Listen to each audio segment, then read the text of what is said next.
Good evening, everyone. Welcome to another episode of the Reclaiming My Life podcast.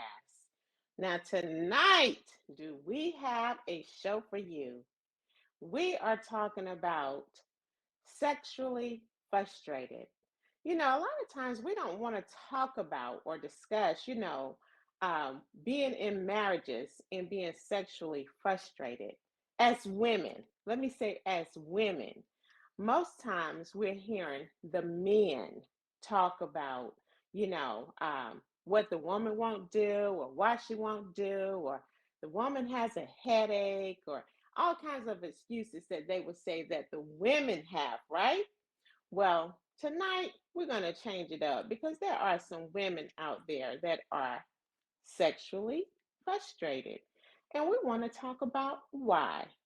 You know, when we think about it, why would you think a man would not want to have sex? Several reasons. Sometimes we overlook the signs, but one could be he's depressed. And then as a wife, we may say, depressed about what? Because we want what we want when we want it. But sometimes we actually have to stop, think, and find a solution, right? Okay, so that's one reason why. Just stressed, overwhelmed, with life, and especially as we get older in life, okay? So why else could a man not want to have sex? Never desire you. Trust me, I understand now. It's frustrating. Never desire you. Sometimes, even as a life coach, I may hear, I'm concerned that my spouse is bi. You know, he don't want to touch it.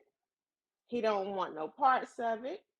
But if I offer sexual favors, um, if I want to suck on the lollipop, or if I say take the back exit, he'll rise to the occasion.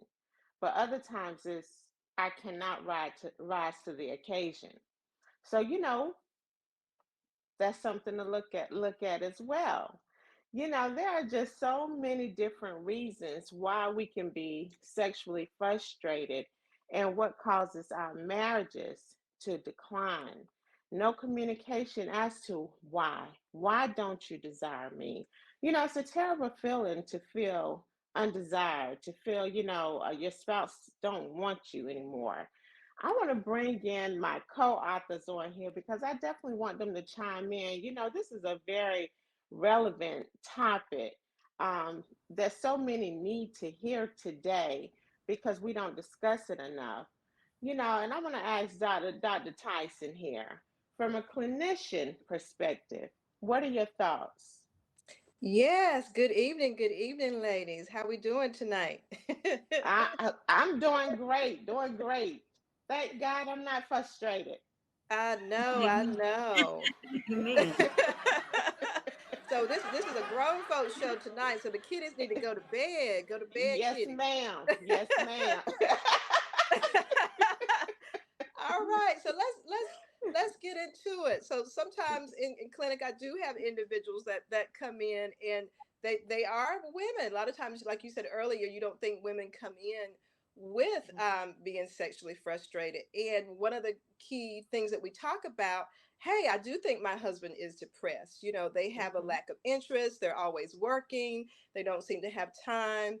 And so I said, well, okay, well, let's think about that. So if they're depressed, are they on medications? Or and so they're like, well, they're I'm trying to get them to go to the doctor to get this checked out because for some men they don't like to go to the doctor. They don't like to talk Mhm. about their issues. They feel like they're macho and I don't have any issues, or oh, this is a man thing. I rather talk to the brothers about this situation.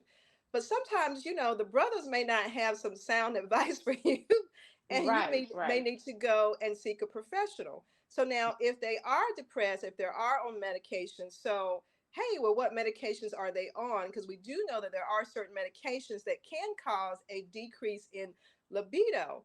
medicines Right. such as Paxil, Prozac, or Zoloft. And also if they have issues with high blood pressure. So there are high blood pressure medications that can also cause a decrease in libido.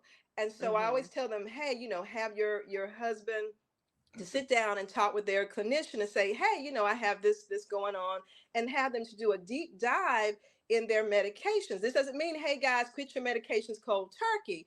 This means Right. sitting down and having that talk with your clinician to say, okay, let's look at this. Well, it looks like you're on prazosin, because they may have a prostate issue. So it's like, okay, maybe we need to look at something else in the ACE inhibitor family, or maybe we need to look at Wellbutrin for your depression. So there are Mm-hmm. other alternatives to help you if you're suffering with lack of libido due to your medications. So the thing is just sitting down and having that dialogue, because when individuals come to the provider's office, it's not just the provider making decision, it's a collaborative approach. But again, we don't know if you're having that issue until you say, hey doc, this is what's going on. And don't be embarrassed about it.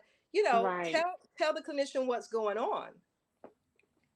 I love it. Thank you so much. I know that was so helpful, for some women and men that's listening to this podcast right now. So thank you, Dr. Tyson. Thank Miss you. Tiffany. Yeah, I'm sorry, Miss Tramika. Tramika, give us something. What are Yeah. your thoughts? So, just piggybacking right quick on what Dr. Tyson was saying, some men may have erectile dysfunction and may not want to even Hmm. discuss that with their spouse as well. So that's a big one, and it may Hmm. come from medication as well. Right. So Absolutely. yeah, but first Absolutely. first and foremost, physical intimacy is part of God's plan, especially for marriage. A husband and wife both have a responsibility to meet each other's needs in that area. Um, Hmm. Going back to First Corinthians 7:2 and 4, it says, "Nevertheless, to avoid fornication, let every man have his own wife, and let every woman have her own husband. Let the husband render unto the wife due benevolence, and likewise also the wife unto the husband. The wife hath not power over her own body, but the husband. And likewise also the husband have not power over his own body, but the wife."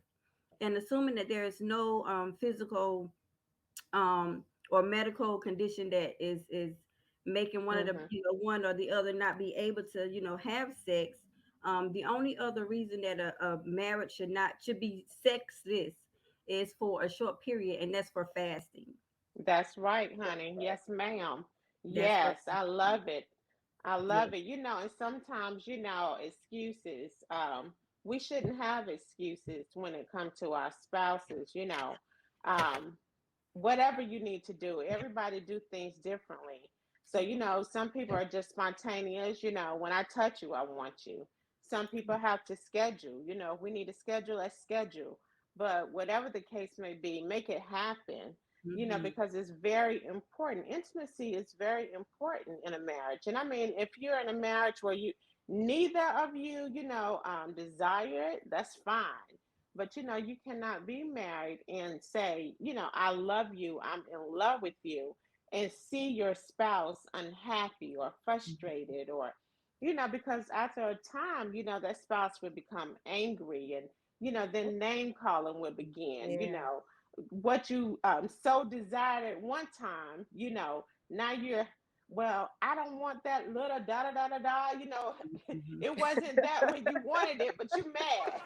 Right, right, You're mad, you right. know. So, then that's leading, one problem is leading to another problem, So that part. Communication is key, Yeah. because like Yeah. you said, Tramika, that he may have an erectile dysfunction, don't want to discuss it. Hmm. There is nothing that you can't or shouldn't be able to discuss with your spouse. You are Right. one. There are times when we as women, we will go through things, and it's important to communicate those things, Hmm. because then we're wondering, why he's out, why he doesn't want to come home, why he's no longer talking to you, just now reversing it back, if the shoe's on the foot, men, Right, I'm looking out for you all too, because he's angry, he's right. frustrated. We have to really take this into consideration and be considerate of our spouses, because love, it covers a lot. You Mhm. can't say you're in love with me and see me hurting. You Right. can't say you're in love with me and see me frustrated, Mhm. angry, throwing the pillows on the floor, okay? Right. Right. Because when we're in love with our spouses, we're going to do whatever, however, we need to do it, whatever it takes. Mhm. Look, and I'm going to throw it out there. If you need to go buy some toys, find Right. fun ways to do whatever you need to do. But let me just say, make no excuse to do Right. your best to please your spouse. Any Exactly. final words, ladies? I agree with everything you just said. The bedroom should not be defiled. It's between husband and wife. You do whatever you have to do to spice it up. Mhm. And a sexless marriage is a big concern, because Yes. God is love and we have to love one another. And that intimacy shows us, makes us feel love even more. Yes, So, yes, mhm, yes. So I Thank you think the for key that. thing, sorry. So I think the key thing, like you said earlier, is communication. Because when you cut off communication, you start to, wonder about yourself. Okay, are they not, attracted to me anymore? Are they cheating on me, or what's actually going on? And so mhm, sitting down and having that talk, hey, things have changed, or hey, I'm experiencing this, or I'm more stressed out at work. I have this new project. But again, if your husband doesn't feel like he can't sit down and talk to you, then maybe again seeking professional help to actually be able to sit down and have that dialogue. Have couples therapy. Have marriage Mm-hmm. couples therapy. If there's a root problem, because sometimes there's usually a root cause, and sometimes individuals can be stubborn, or they may not want to talk about it. They could be so angry that they really Mm-hmm. don't want to talk about it. Right, absolutely, absolutely. And I do want to say also, a lot of times, we as women, I'm putting it back on us now. We will have that excuse, I'm tired. As men say, we do. mhm, I'm not speaking for me, I'm speaking for women in general. But again, I want to say, if we can do everything we want to do, go everywhere we want to go, there should be no excuse when it comes to your spouse. So, right. I'm just going to say to both parties, no excuse. Stop making excuses. Your spouse is your priority. Mhm. Before anything and anyone, take care of one another. Thank y'all so much for tuning in to the Reclaiming My Life podcast. We look forward to seeing you all next week. And let me tell you, if you're in a sexless marriage, please try to find ways to reclaim the spark.